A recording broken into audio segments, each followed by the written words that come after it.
famille politique du FCC, aussi du CACH, et aussi, il faut savoir, de confession religieuse, la société civile seront aussi au rendez-vous de cette rencontre avec le Premier ministre. C'est bien là le sujet que nous allons parler aujourd'hui avec un invité. Bonsoir à tous, vous êtes nombreux à nous regarder partout en République démocratique du Congo.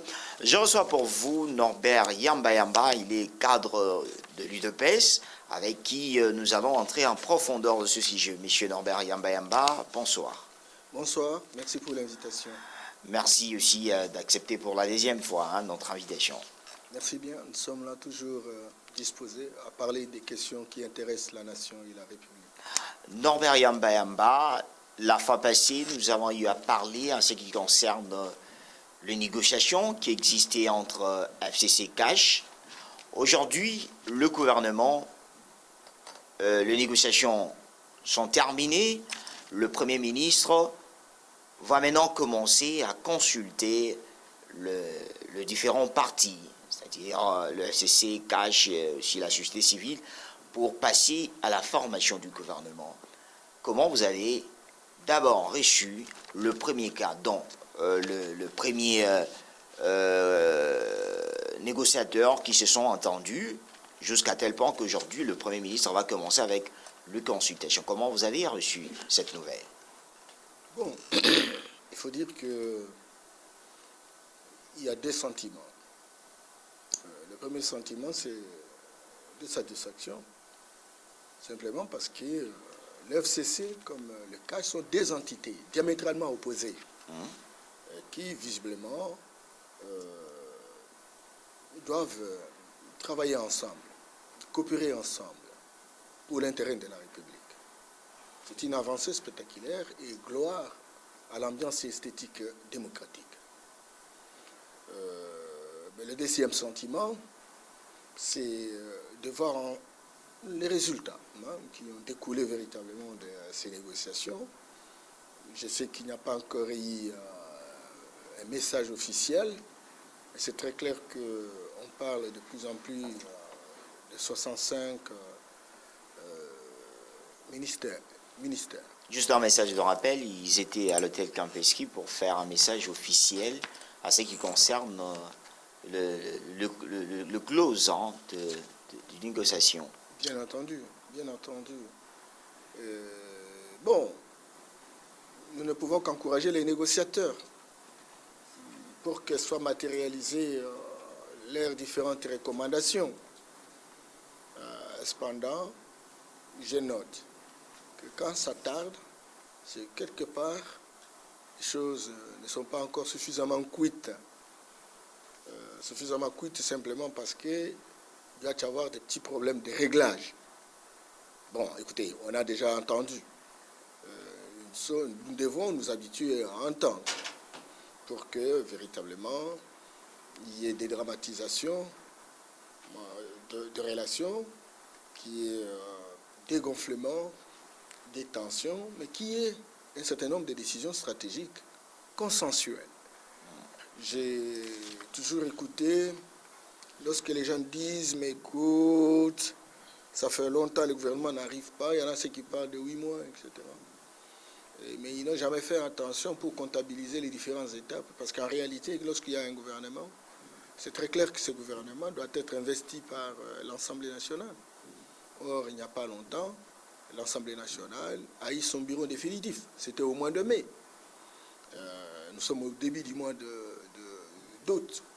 Donc, lorsqu'on réfléchit, on n'a pas l'air de comptabiliser véritablement ce temps qui a permis à ce qu'on ne puisse pas accélérer le processus sans qu'il y ait ce que nous pouvons appeler le bureau définitif. Bon, pour l'instant, je crois que le président de la République doit avoir eu des contacts avec le Premier ministre, doit avoir eu des contacts avec les différents chefs de parti, etc., pour définir un critérium qui permette à ce que les uns et les autres viennent au gouvernement l'idée qu'ensemble, on devra jouer au collectif dans la perspective de pouvoir relever le grand défi qui est celui véritablement de lutter contre la pauvreté de notre peuple. Débattons d'abord en ce qui concerne le close de ces négociations. qu'on devait partager le poste ministériel entre le FCC et le CACH, pour nous dire que les deux partis ont négocié pour l'intérêt du peuple, parce que beaucoup contestent, approuvent la façon dont ils se sont mis d'accord.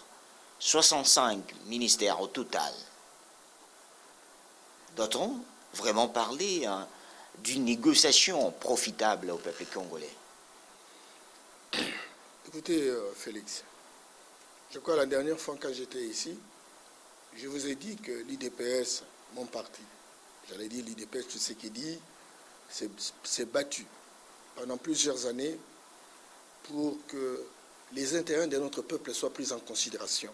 Monsieur Norbert Yamba, vous venez de dire, vous vous êtes battu pendant 38 ans de lutte. Mais ce qui se passe aujourd'hui, ça ne reflète pas le 38 ans de lutte de paix. C'est comme si vous êtes enfermé. Vous n'avez pas cette liberté totale du pouvoir. Non, excusez.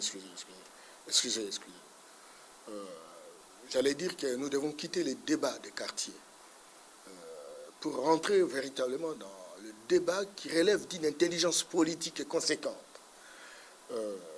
Je vous renvoie par exemple à la situation de la France en 1986. Vous savez que le président Mitterrand est devenu président de la République et les socialistes sont arrivés au pouvoir. Depuis lors, le président Mitterrand avait ce qu'on appelle la majorité parlementaire.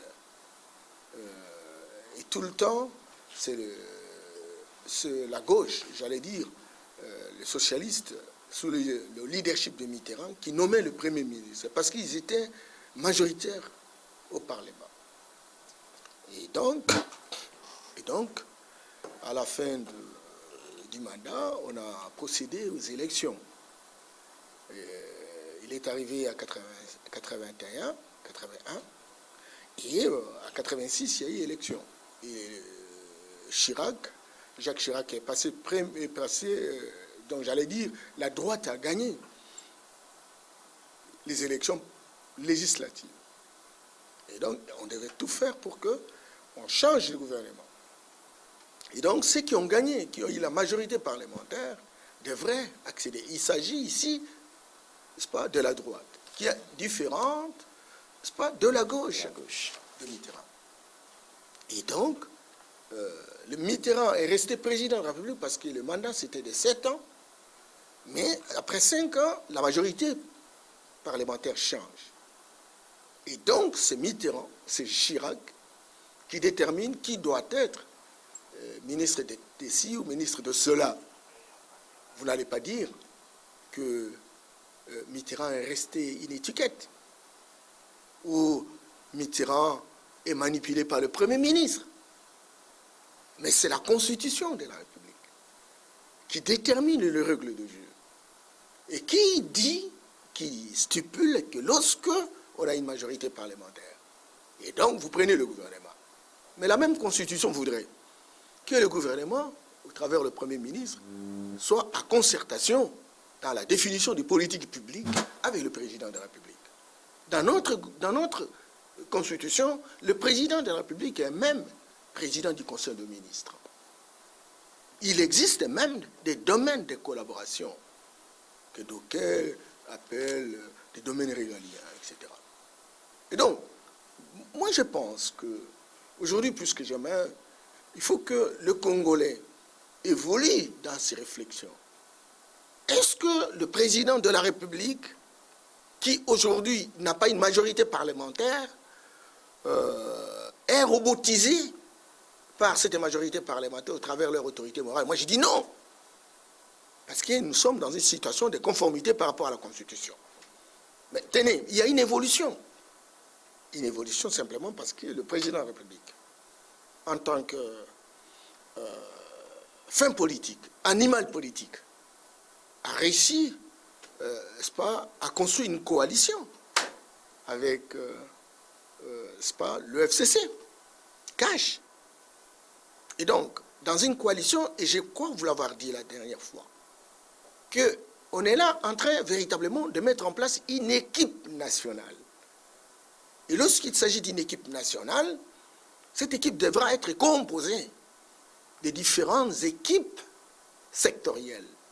C'est comme ça que lorsque vous avez besoin d'avoir une équipe qui s'appelle Léopard, on a besoin de joueurs de Mazembe, on a besoin de joueurs de Bilima, de Axe Vita Club, DSMP ou Renaissance, etc. Et lorsque Renaissance arrive, Mazembe arrive, Vita Club arrive dans les Léopards, ils ne sont plus Vita Club ni Mazembe, ils sont Léopards. Et il n'y a qu'un seul entraîneur, il n'y a qu'un seul meneur, il n'y a qu'un seul catalyseur, il n'y a qu'un seul stimulateur. C'est justement celui-là qui a assuré à faire la sélection. Monsieur Norbert Yamba, excusez, s'il vous plaît. Et c'est très important. S'il vous plaît, je voulais intervenir par là. C'est-à-dire, qui est l'autorité morale de la coalition FCC Cash? Puis écoute, mais vous cherchez l'autorité morale. D'abord, c'est une notion qui n'existe ni dans la Constitution, ni dans les lois et textes réglementaires de la République. Rien du tout. Alors, ça n'existe pas. Je m'excuse beaucoup. Mais le sélectionneur, l'entraîneur, le catalyseur, mais c'est celui qui a défendu une thèse devant la population congolaise et qui a été élu sur base d'une vision politique. Et aujourd'hui, c'est Félix Antoine Tshisekedi Tshilombo qui est le président de la République.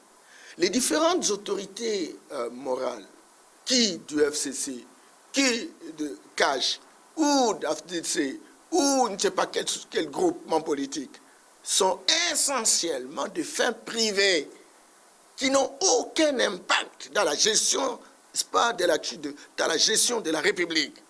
C'est lui qui, véritablement, a la compétence de faire le monitoring de l'action publique, a la compétence d'avoir un droit de regard regardant par rapport à l'action des différentes institutions de la République.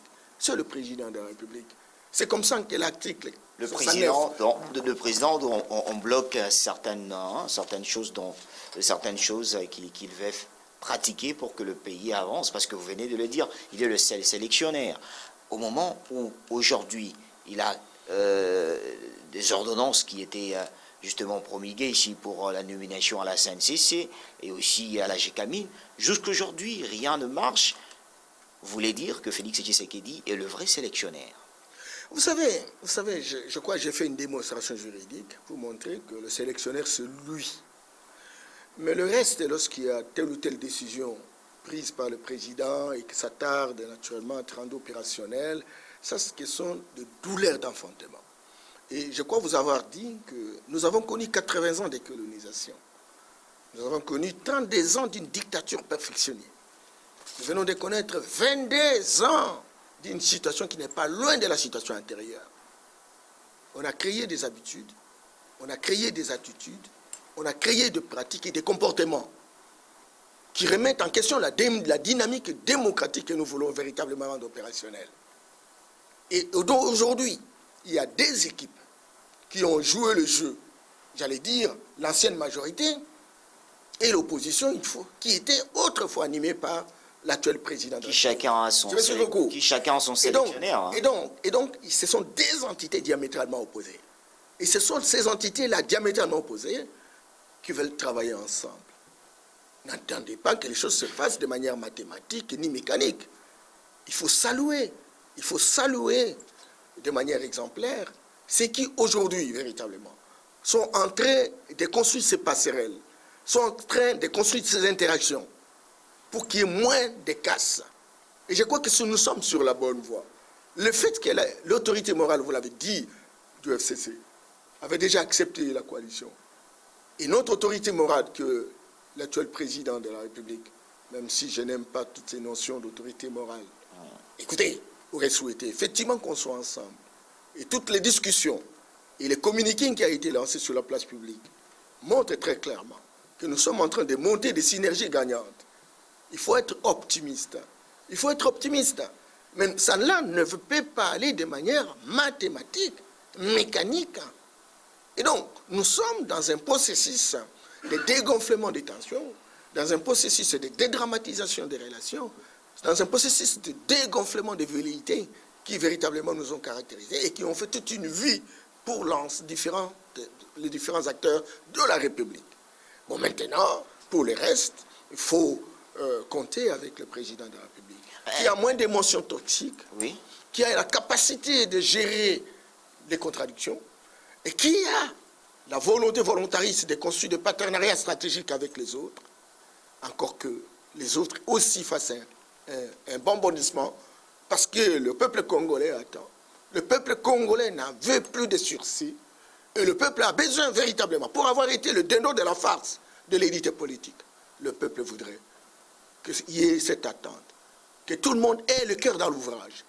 La perspective, c'est de dire, soyons ensemble, nous avons foutu le pays à la merde, aujourd'hui plus que jamais, payons le droit à la contestation pour avancer. Et avancer alors, parce qu'il y a une boussole, Norbert, et laquelle boussole est définie par le président. Norbert Yamba, le peuple congolais a besoin qu'il puisse bien habiter dans un pays d'où on trouve la vie sociale facile. Dans le communiqué lancé par la FCC, les caches, 65 ministères, ce n'est pas vraiment bidétivore d'avoir 65 ministères, d'autres ministères. À l'intérieur, c'est comme si on créait pour que les gens puissent se retrouver dans leur coalition. Est-ce que l'intérêt du peuple était visé? Parce que dans cette coalition, on trouve d'autres postes qui n'existaient pas, depuis même que le Congo est là.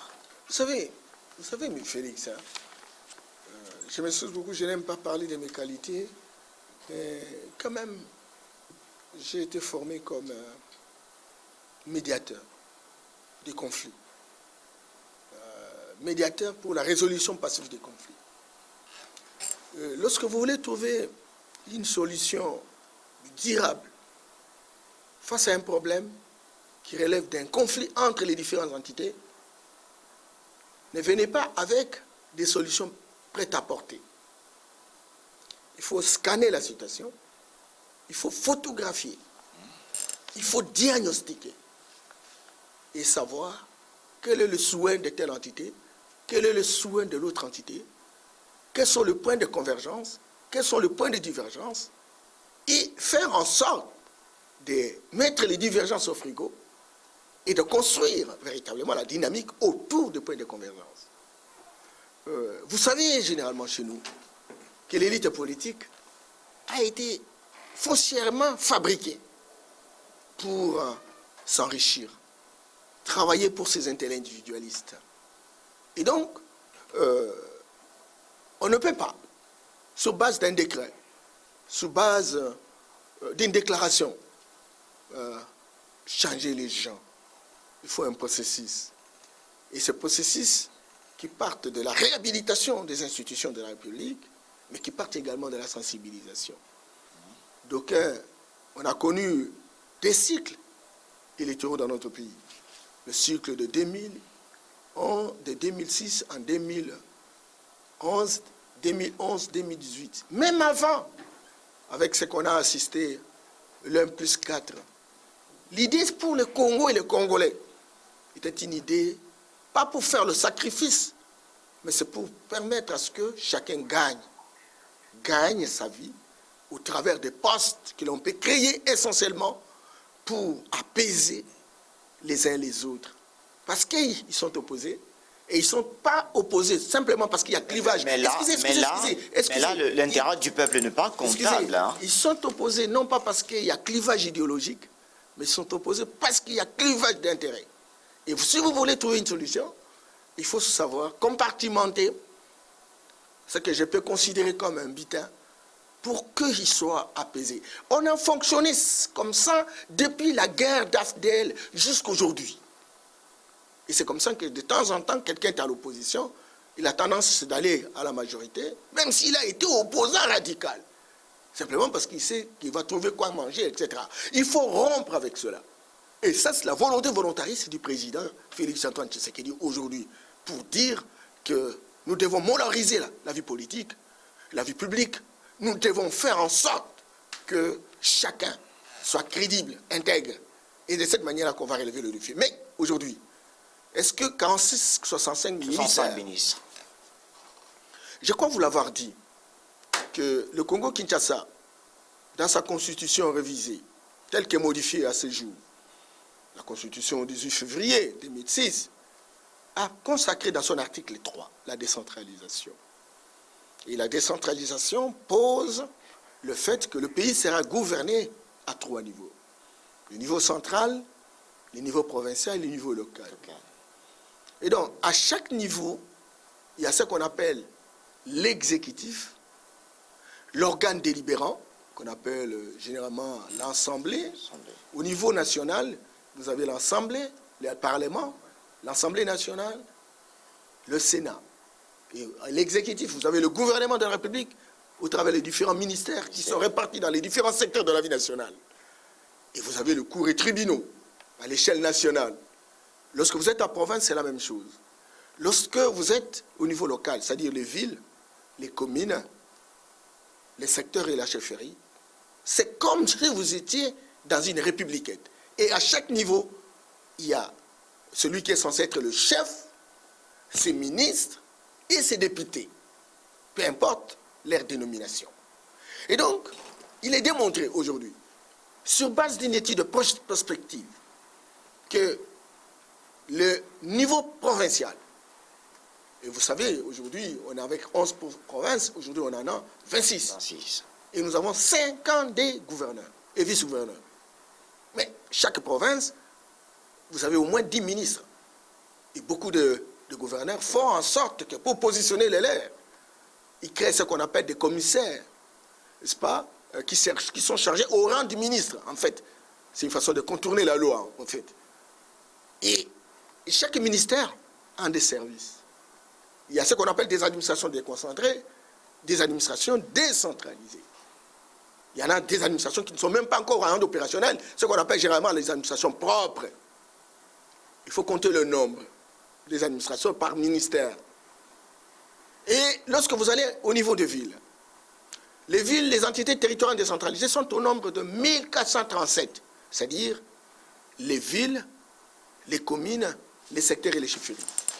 Et à chaque niveau, vous avez un chef de l'exécutif, vous avez un organe délibérant, vous avez des ministres, qu'on appelle généralement des échevins, et vous avez des administrations déconcentrées, des administrations propres. Aujourd'hui, depuis décembre 2018, vous savez, on est parti, en termes de fonctionnaires, 800 000 à 1 800 000. 1 800 000. C'est que ça demande de l'argent. Et généralement, lorsque on ajoute 60 ministères, 65. Mais écoutez, il faut ajouter aussi le nombre des secrétariats généraux. Parce que les secrétaires généraux, au moment où nous parlons, ils sont 54. Avec autant de ministères, saucissonnés. Il faut encore 10. Saucissonnés. Il faut ajouter encore 10. Cher Félix. Alors, vous ne voyez pas qu'au niveau de PES, votre combat sera perdu. Non, ce n'est pas perdu. Sera perdu, monsieur Norbert. Ce n'est pas perdu. C'est pas pour les ministères qui sont créés, même si que l'intérêt dans les négociations doit être profitable de tous les deux partis, vous ne voyez pas que le peuple ne pourrait pas s'y retrouver. Beaucoup de ministères, 65, même les autres qui sont créés pour faire plaisir qu'aux négociateurs. On y va lentement, de manière graduelle, progressive et évolutive. Même si ça choque. Mais ce sont ces chocs-là qui ont permis qu'on passe construire la coalition, qui a des douleurs d'enfantement. Lorsque un prof nous disait, Maldag, ce n'est pas parce que c'est difficile que l'on n'ose pas. C'est parce que l'on n'ose pas que c'est difficile. Il faut oser. Et vous verrez que c'est facile. C'est-à-dire vous osez. Hein. Et nous devons oser. Si cela peut ramener véritablement la paix. Parce qu'il faut toujours. Et là, c'est l'heure que j'en... Même si la machine est grande devant non, bien entendu. Une bataille bien entendu. Impossible vous savez, à faire tomber. Vous savez, il faut toujours faire l'analyse coût-bénéfice et risque d'une option qui est prise avant de critiquer. Dis-moi, si dans l'hypothèse, on ne s'entend pas, on ne crée pas une coalition, et alors maintenant, le FCD dit, moi je fais de mon côté. Nous disons, nous allons de notre côté. Quel sera le résultat? Mais si le FCC, qui a eu à gérer pendant 18 ans, et qui voudrait être avec nous, et qui ne se serait pas dépouillé de ses habitudes, de ses attitudes, de ses comportements, que nous devons accepter comme tels et les convertir dans la dynamique véritablement des changements de la situation. Mais écoute, il faudrait qu'à un moment donné, nous puissions mettre toute notre rigueur au frigo pour que nous puissions côtoyer nos frères et sœurs, pour que nous puissions construire des synergies gagnantes. Le moment viendra où on va comprendre que aujourd'hui, le Congo-Kinshasa n'a pas l'air de fonctionner.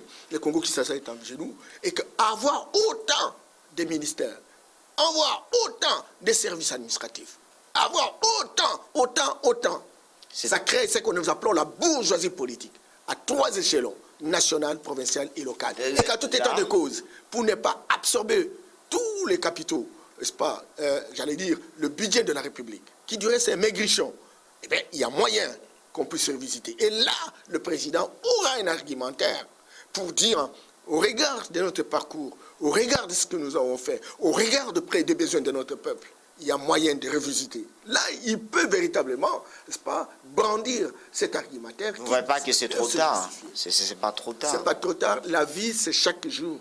Et même ce gouvernement-là, avec Félix Antoine Tshisekedi, nous sommes là, nous devons faire ce que nous pouvons. Et puis, il y aura un gouvernement, un autre, encore que nous voulons véritablement que nous puissions doubler. Pourquoi pas? Et donc, nous voulons, on va travailler, on ne va pas terminer tous les problèmes, mais on va y aller mollo, jusqu'à impliquer l'ensemble de notre peuple pour que nous ayons une mise à niveau commune, de telle sorte que même lorsqu'on veut critiquer, que vous ayez des éléments plausibles qui vous permettent de consolider une conviction. Mais aujourd'hui, on critique des choses, on est dans le débat de la rue, dans le ragot des bas étages, même et on n'a pas véritablement... Au niveau de votre parti politique, il y en a qui ne sont pas d'accord avec cette répartition de postes, c'est qui ne sont pas même la base que vous avez tout le temps chanté, base, n'arrive pas à aimer cette coalition FCC-CAJ. Bien entendu, parce qu'effectivement, à un moment donné, la base peut bien s'exprimer au regard de l'observation, au regard des attitudes. Je vous ai dit qu'une équipe nationale... Pourquoi elle n'est pas écoutée? Excusez. Pourquoi elle n'est pas écoutée? Une équipe nationale, c'est une équipe qui regroupe les différentes entités. Et chaque entité laisse ses étiquettes pour venir jouer véritablement le jeu de l'équipe nationale. Mais lorsque la base observe qu'il y a des entités qui ne veulent pas lâcher leur étiquette et qui veulent véritablement ne pas suffisamment respecter l'entraîneur, eh bien, la base peut pouvoir déplorer le comportement. Mais l'entraîneur, qui sait que son rôle, c'est de construire les arbitrages, c'est de pouvoir convertir les uns les autres, c'est de considérer les médiocres comme les bons, et qu'il a cette mission de les convertir pour avancer. Écoutez, il ne peut que véritablement aider la base à façonner une opinion qui leur permette aussi de gérer les différentes contradictions et d'avoir la maturité nécessaire pour lui permettre de faire avancer le pays. Sinon, on va entrer dans un processus de confrontation qui ne va pas véritablement donner des résultats. Alors, quel sera c'est-à-dire le résultat de celui qui ne sera pas converti? Parce qu'aujourd'hui, on parle que le FCC, c'était une famille qui a laissé le pays par terre. Félix Tshisekedi, une coalition avec le FCC, beaucoup de personnes, il y a même certains cadres au niveau du FCC qui n'arrivent pas à avoir de propos dignes à l'égard du chef de l'État.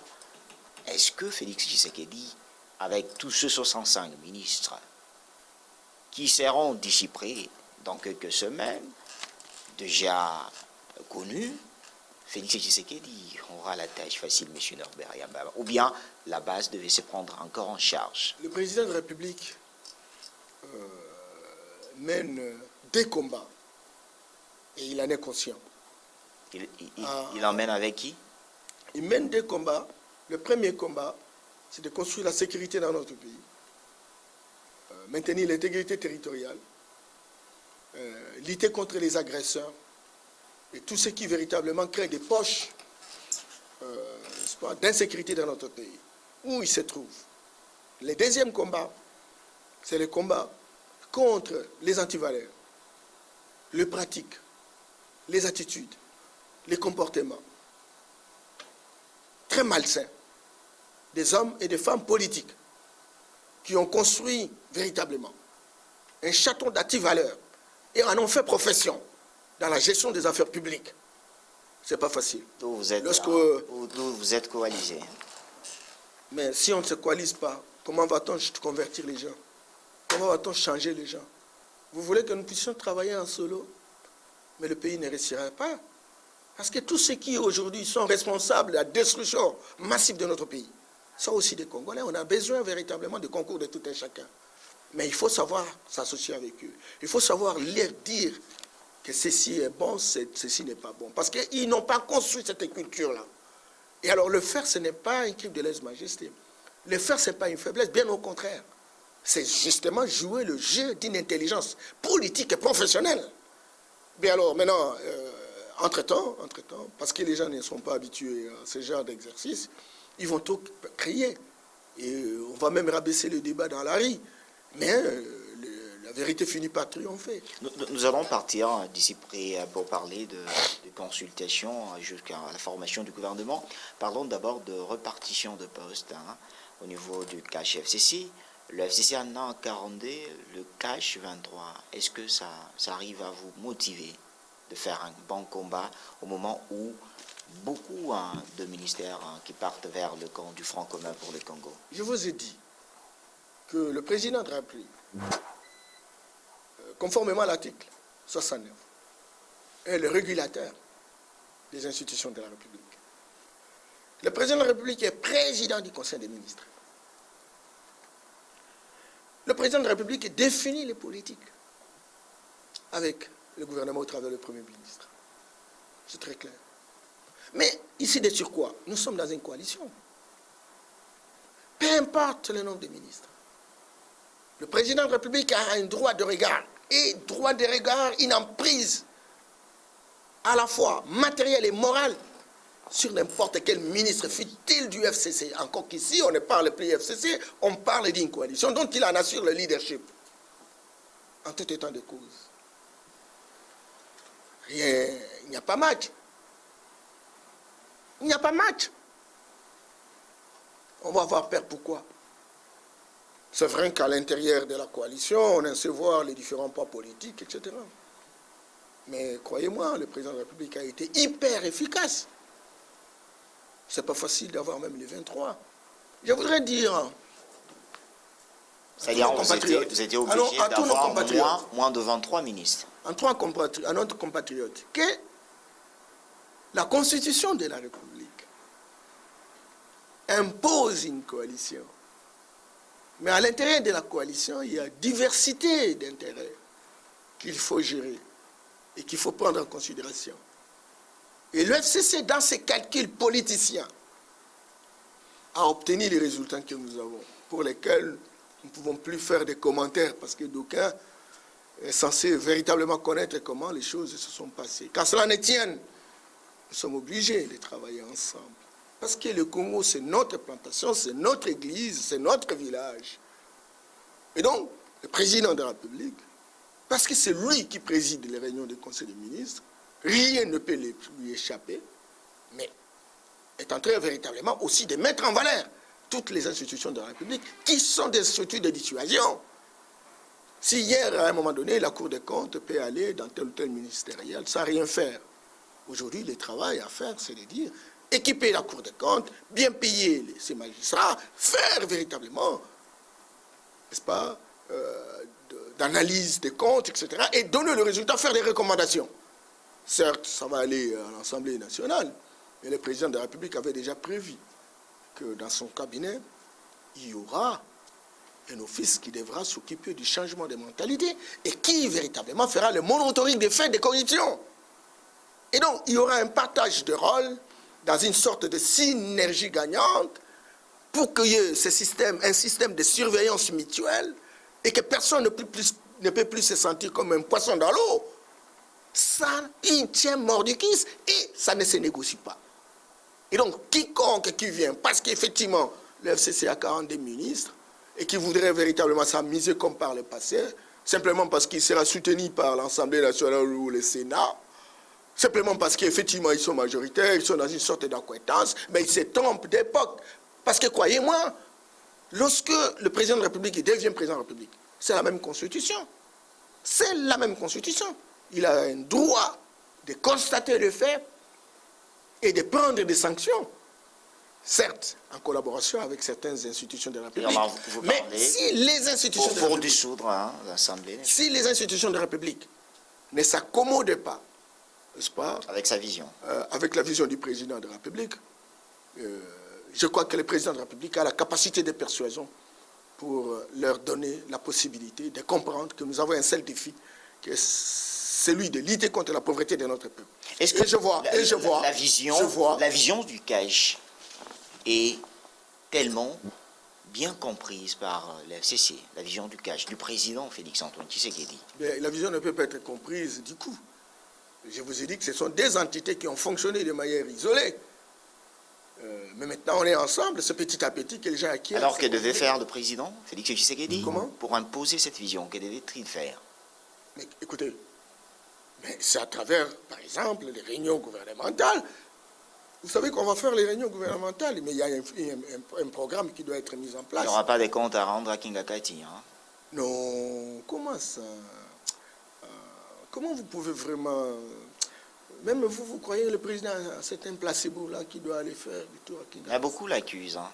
On l'accuse simplement parce qu'on est dans les débats de d'être comme une étiquette. Non, mais comment une étiquette? Kinga Kati, il y a un ancien président qui est aujourd'hui devenu sénateur, mais qui a le chef d'un groupement politique, qui est en coalition avec nous. Entre nous, sincèrement, les Congolais et les Congos, vous cherchez quoi? Si le président de la République, qui sait qu'il est en face d'un groupe qui a dirigé, et vous savez, le réflexe d'un groupe qui a dirigé, la tendance générale, c'est toujours de prendre le dessus. Et donc, pour que le Congo et les Congolais gagnent, il doit tout le temps être en contact avec l'autorité morale de ce groupe-là, discuter avec lui sur des questions stratégiques, dégonfler certaines tensions et permettre à ce que la machine fonctionne. Le faire, ce n'est pas une question d'aller rendre compte. Comment un président de la République doit aller rendre compte?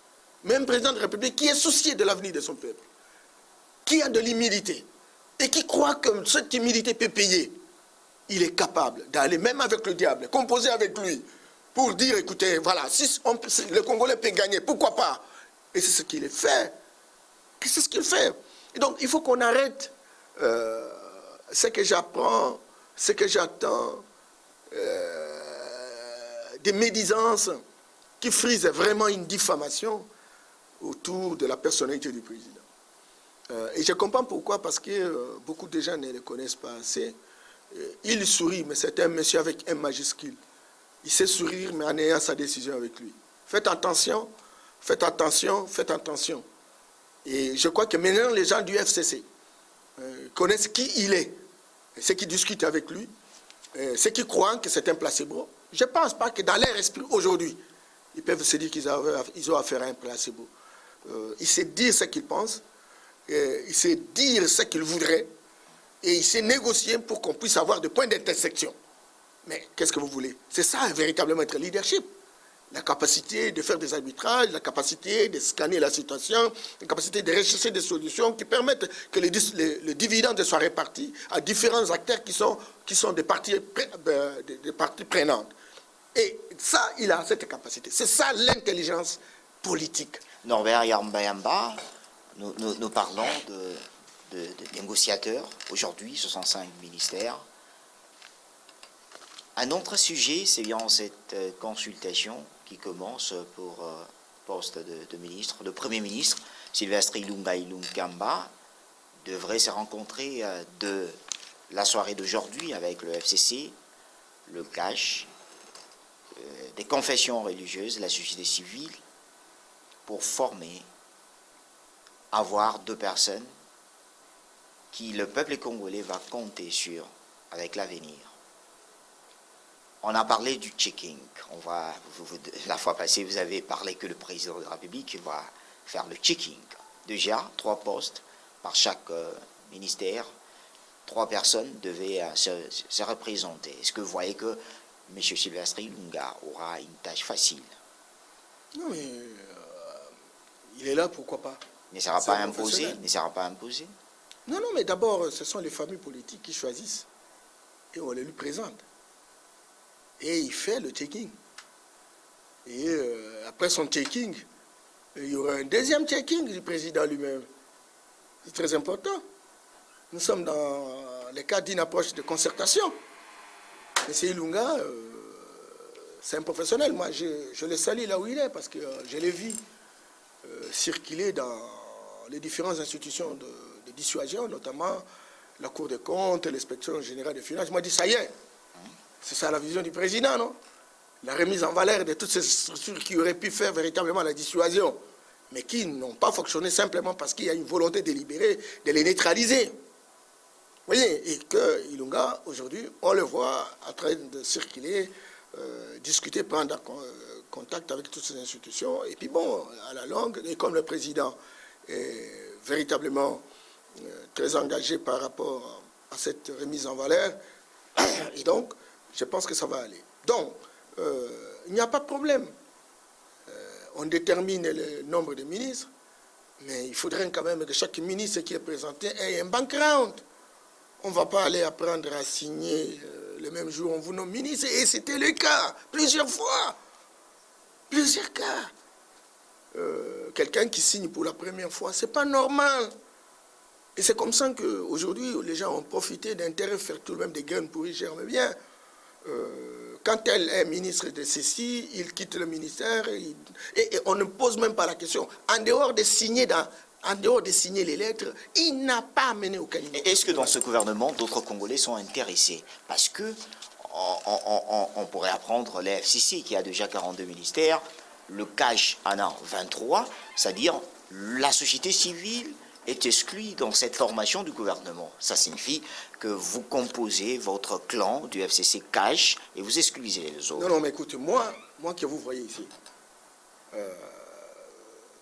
j'ai fait l'opposition depuis ma jeunesse, mais par mes fonctions de consultant, d'animateur de développement, j'ai travaillé comme partie prenante à la société civile du Congo. Les premiers livres qui ont été écrits pour donner un contenu, je pourrais même dire que je suis doctrinaire de cette question.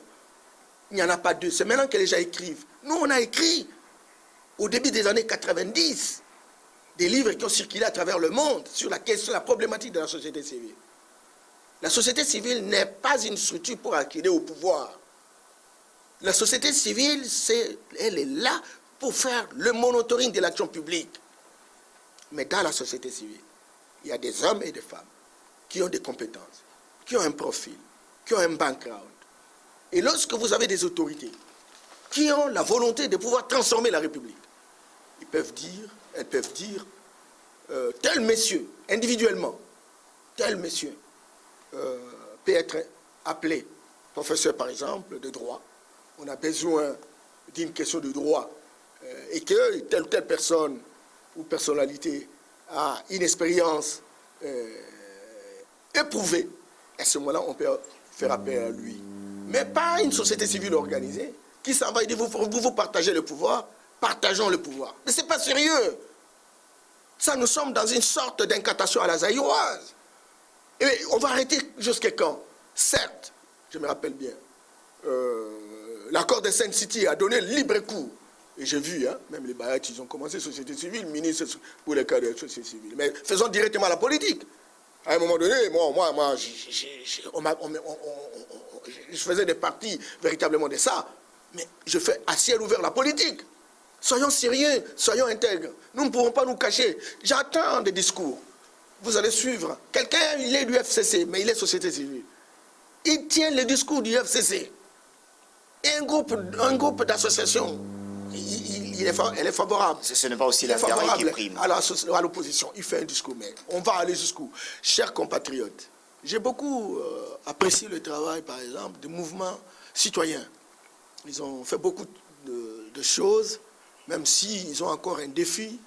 La capacité de mobilisation citoyenne, ça encore, c'est un défi. Il ne faut pas que 2, 3, 4, 5 personnes, mais il faut aller véritablement dans le cadre de la mobilisation pour permettre à ce que les citoyens soient debout et s'engagent résolument à pouvoir monitorer, c'est pas l'action publique. Mais arrêtez de demander des postes ministériels. Arrêtez, sinon alors le paysan... Ils n'ont pas besoin de demander parce qu'ils ont fait aussi la lutte ensemble. Mais arrêtez, ça sont des conneries. Ce sont d'être des pseudo-chercheurs politisés. C'est la jeunesse. C'est la jeunesse qui réclame parce que aujourd'hui, beaucoup de vous politiciens, vous n'arrivez pas à faire la part de choses. La jeunesse ne se retrouve pas. Oui, mais écoute, la jeunesse, c'est quoi, jeunesse? Jeunesse, c'est quoi? C'est l'avenir. Écoutez, non, il y a une étude qui a été faite et toute la jeunesse, toutes les générations dans notre pays polluées. brûlé complètement. Quelle jeunesse? Les gens que vous voyez là... Alors qu'il y en a l'auteur. Bien entendu, mais il y a toujours des exceptions, ça c'est évident. Mais il faut prouver de quoi vous êtes capable. On ne peut pas vous donner un ministère de la République simplement parce que vous parlez français. Ah non! Ah non! Et on a travaillé pendant autant d'années comme ça, en remettant des responsabilités. Et aujourd'hui, le Congo est à genoux. Il faut donner, vous savez, à la guerre comme à la guerre. On ne peut pas envoyer des stagiaires dans une salle d'urgence. Sinon, vous planifiez la mort. Les gens vont mourir parce qu'il n'y a pas de soins intensifs. Il n'y a aucune capacité pour le faire. Le Congo est dans une situation de bonbonne. On a besoin des hommes et des femmes qui sont capables de générer des stratégies et de l'opérationnaliser. Mais pas des gens qui font essentiellement des déclarations et qui n'ont battu leur vie qu'en faisant des déclarations. Et quand il aura terminé la déclaration, mais il ne connaît pas la formule pour sortir de la crise. Ce n'est pas normal. Ce n'est pas normal. Je conseille à mes compatriotes qui sont dans la société civile, ceux qui veulent faire la politique, ils doivent le faire à ciel ouvert. Sortons véritablement de l'hypocrisie. Sortons de cette manière de faire les choses qui, visiblement, soit on pose les actes, on a besoin d'avoir un fonds, un financement extérieur, ou soit, pour préserver véritablement ce financement, on fait des déclarations. Entre-temps, on va vers les politiciens pour le cotiser. Je m'excuse beaucoup. Nous sommes presque à la fin.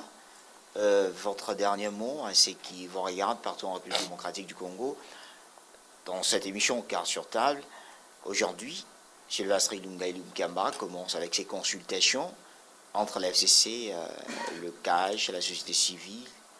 Quel message? Non, je voudrais remercier. Vous passez au Premier ministre. Est-ce qu'il sera libre? Je voudrais remercier tous mes compatriotes qui m'ont suivi.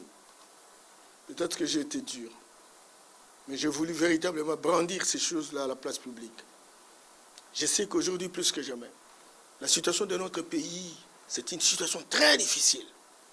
Ce n'est pas facile d'être à la place du président Félix-Antoine Tshisekedi. Gagner les élections présidentielles, mais sans avoir les institutions subalternes à votre disposition. Et ces institutions sont occupées par l'ancienne majorité, qui a géré pendant 18 ans, qui a acquis des habitudes, qui a acquis des attitudes, des comportements, des pratiques, et qui visiblement ne peuvent pas véritablement partir le même jour. Parce que chasser le naturel, il revient au galant. Il faut beaucoup de tact, il faut beaucoup de stratégie, il faut beaucoup d'humilité, il faut beaucoup de contacts pour arriver véritablement, ne serait-ce qu'à gagner des espaces pour faire avancer la République. C'est ce qu'il fait.